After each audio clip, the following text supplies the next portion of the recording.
Hey, I'm Abe, and today we're going to continue talking about researching investments. Now, last week, we took a quick look at a general US stock market ETF that covers the S&P 500. It's called SPY.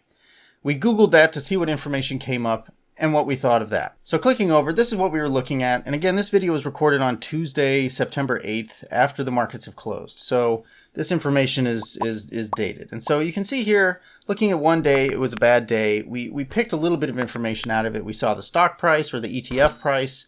We saw how it performed recently. You can click around and see how it performed over time, last year, the last 5 years, and so on. You can see that there's a dividend yield, so you're getting dividends out of this stock of 1.65%, in addition to whatever, plus or minus you get out of the performance of the ETF in the market. And I might switch up, unfortunately, in referring to it as a stock. I apologize, but it is an ETF. So if we want to dig deeper, we're going to want to look at some of these other sites. And like the first one is this Yahoo page. So if I click over here, there's a little bit more and a little bit different information being displayed. So you can see a similar chart here, and it just spreads. It shows you exactly what happened throughout the day, right? From 9 a.m. to 5 or 4 p.m., and it lays it out, right? And still, similar to before, you've got the 5-day, 1 month, 6 months spread, and you can see it shows you red if over that period of time it has decreased, or green if over that time it has increased. So some other things that are very important that you might want to pick out, specifically the expense ratio. And you didn't see that in the original Google page. If you'd clicked through, it probably would have had the information there. But if you click into any of the web pages that are specifically about an ETF or a mutual fund, you will have this kind of information. And the expense ratio shows here at 0.09%, right? And what does that mean? Essentially, this means that the fund requires 0.09% of its total value to maintain it. And that's money that won't go to investors like you. So at a more basic level, this means that if the fund's investments return 10% that year, your investment will only appreciate something like 9.91%. Now you'll recall, so this is an ETF. They are generally have cheaper expense ratios than mutual funds. And you'll recall that the mutual funds from previous videos have expense ratios that are much higher, and they're closer to 1%, and many often even exceed that. So this number is important to consider when looking at that. Like, how expensive is it going to be, essentially, to invest in this, whatever, mutual fund, ETF, stock, or whatever it is that you might be looking at. This is giving you information that you didn't have just at first glance on a Google search. Another item that it shows, and you can see down here, there's a little bar chart at the bottom, and it might not be terribly easy to see on this particular video, but if I click over to the chart, you'll see a much bigger, let's see. You can see now a slightly bigger bar chart, and it's off the page. So let's scroll up. There we go. There's the bar chart, right? So what this is showing you is the amount of activity, how much this has traded in that given time period. And you can see that it's colored green and red. So green are days that the stock or the ETF price increased. Red are days that it decreased. And you can see here the last 3 days were a pretty significant decrease. So they are obviously red.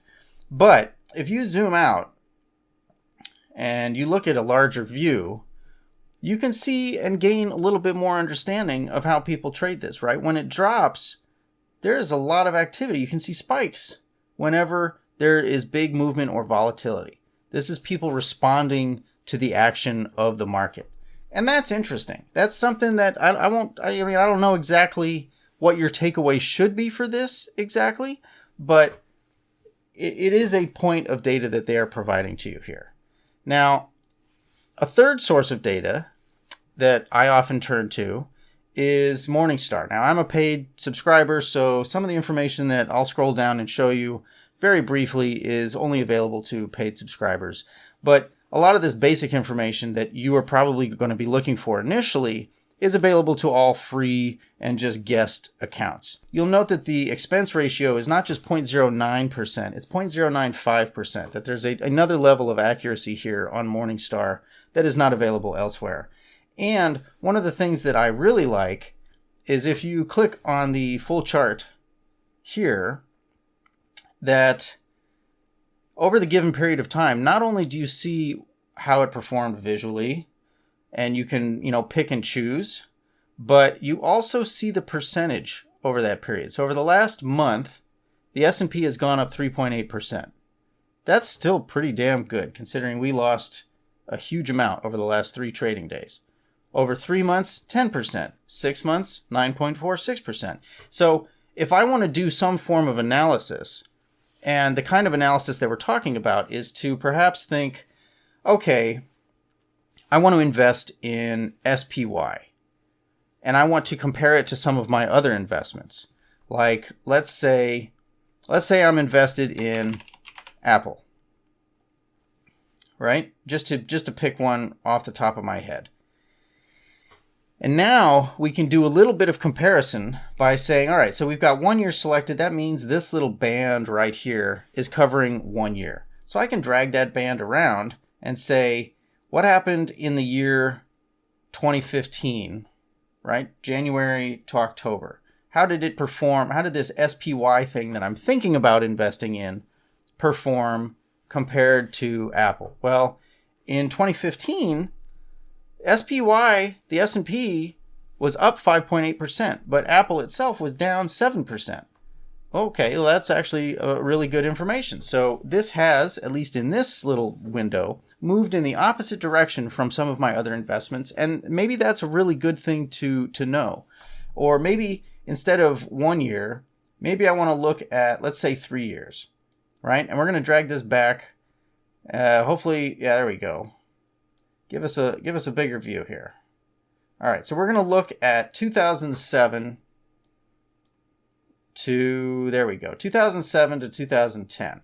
Now this is where the market in large part took a major dive, and there was a huge performance hit, right? So you can see here that over the course of those 3 years, the S&P lost 15%, and Apple actually gained 140%, which is absurd.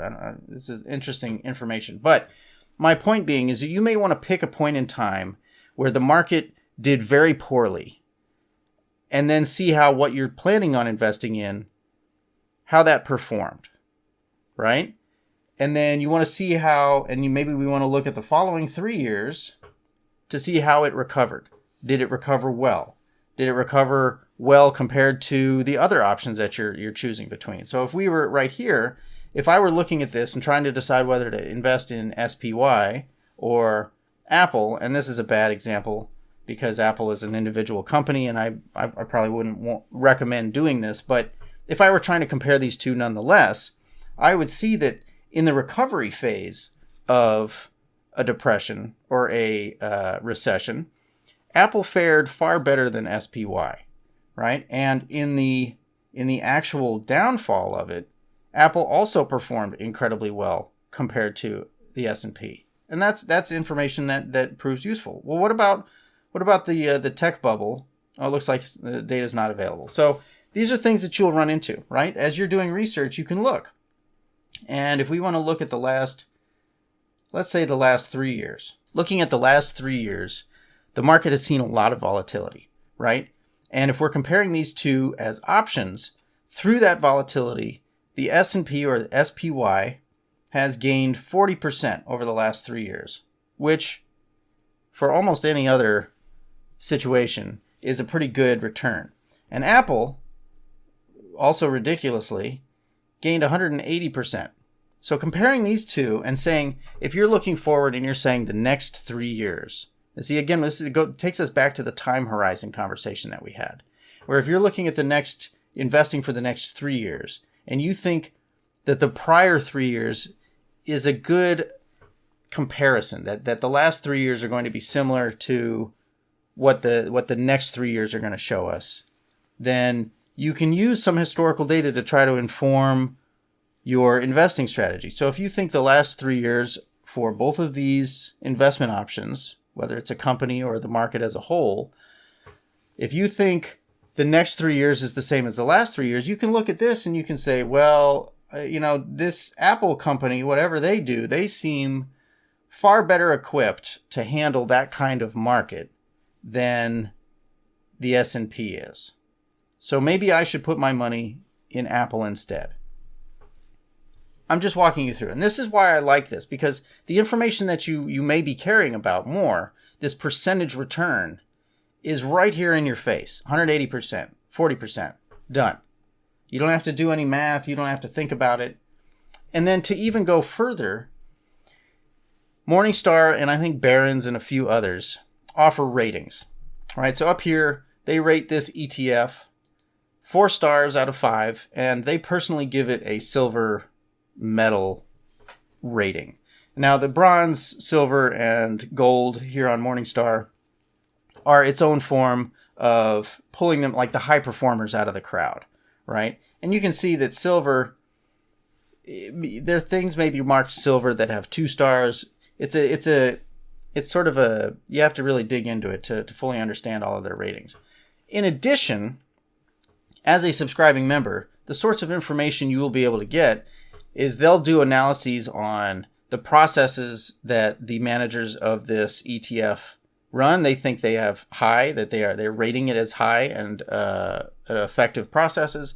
The people and the managers running that ETF, they are of average performance so far. And then the parent company that runs this ETF is also rated.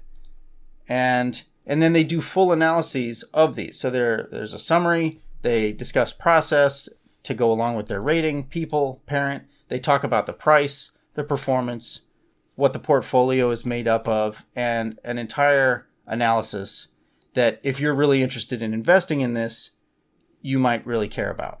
So speaking of portfolio, to click through, it's also important to understand what, if it's an ETF or a mutual fund, it's important to understand what they're invested in. And you can see here that it breaks it all down for you.